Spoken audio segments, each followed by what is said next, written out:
Okay, to make life a lot easier as we go about the process of building this application and the services, then Postman is the tool that we'll be using to test our progress as we go along. It's an excellent tool, and what I want to do in this lesson is to show you the Postman collection that I've created to make that process of testing our app as we go along easier, and just show you a couple of features in Postman that I've used to help us out here as well.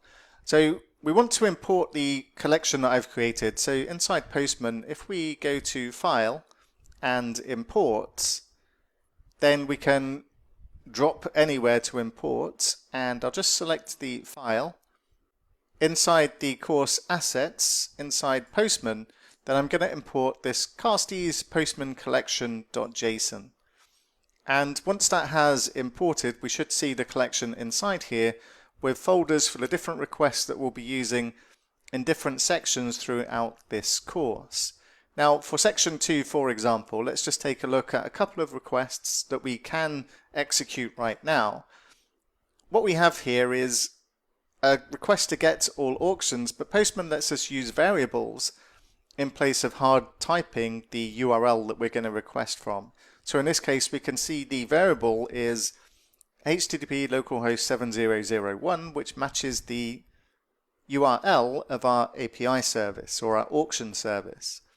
And where's this information coming from? Well, if we click on Carstys at the collection level, we can see we have a number of variables inside here for the different services that we will be creating as we build this application. And one of them, the one I'm using here, is Auction API, and that's where it's getting those particular values from. So if we go ahead and execute this request and we click send, then we can see that we get the list of auctions back. Of course we do, because that's the same request that we made previously. But what we also have inside here is, for certain requests, I've made tests so that we can see we're getting the expected results as we go along. And if we take a look at the test results, we can see that there was 3 tests inside here. Status code is 200, there should be 10 items, and the first item should be Audi R8 because we ordered our list of items inside our API.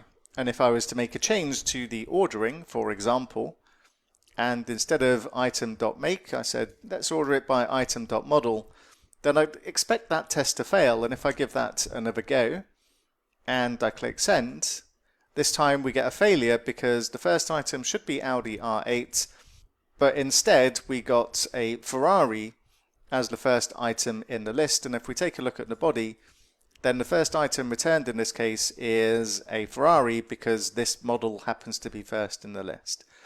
But if we take a look at the test itself then, and let's rearrange things so that I can see the test in full, then what we're doing here is Postman tests. First of all, we get a look at the data that's being returned from Postman via list line here. We can get the Postman response and get the JSON value of that response, and that's stored as JSON data. We can check the status code that's being returned, in this case is 200, and that does match, and that test did pass. We've got a test to check the number of items equals 10.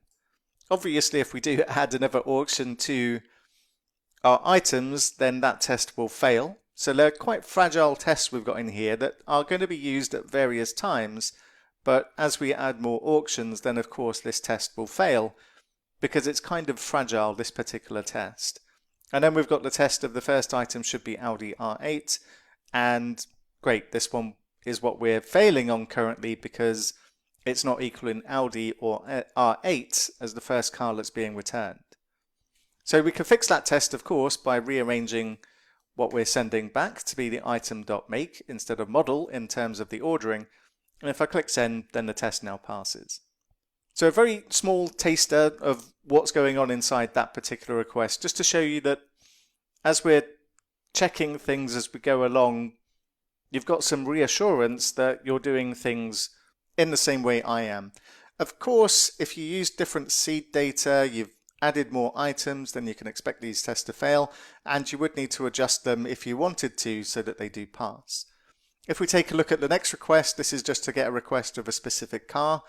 The seed data did provide IDs for all of these, so using this we can just send this request and we get a passing test saying, yep, this is a Ferrari Spider, and that's because the test itself, if we take a look, is checking for those properties that we get back from the JSON response in Postman. Another thing that's really useful about Postman, if you're wondering what's going on inside these variables, if you take a look at the console, you can get the full details of the request that's going to the API. So if you're troubleshooting or debugging and you're not sure what this is or where the request has actually gone, or you want more details about the response, you can see the request headers inside here, the response headers, and also the response body as well, what's coming back from the API. So this tool we'll use extensively throughout this course because this is an incredibly useful tool to test our API as we build it. When we move on to things like creating a new auction, then there's other tools inside Postman that I've used to help us with this. Things like inside the body of the thing that we're going to send up to create the auction, then the date has to be specified in a certain format. So inside here is a variable called dateString. And if we take a look at the pre-request script, what's going to happen before the request actually goes to our API, then we've got the opportunity to do something. And in this case, I just want to set a date that's based on today's date plus 14 days, and then use that as the date for the end of the auction. Also in here, we've got some tests as well, which is doing pretty similar things to what the previous ones did.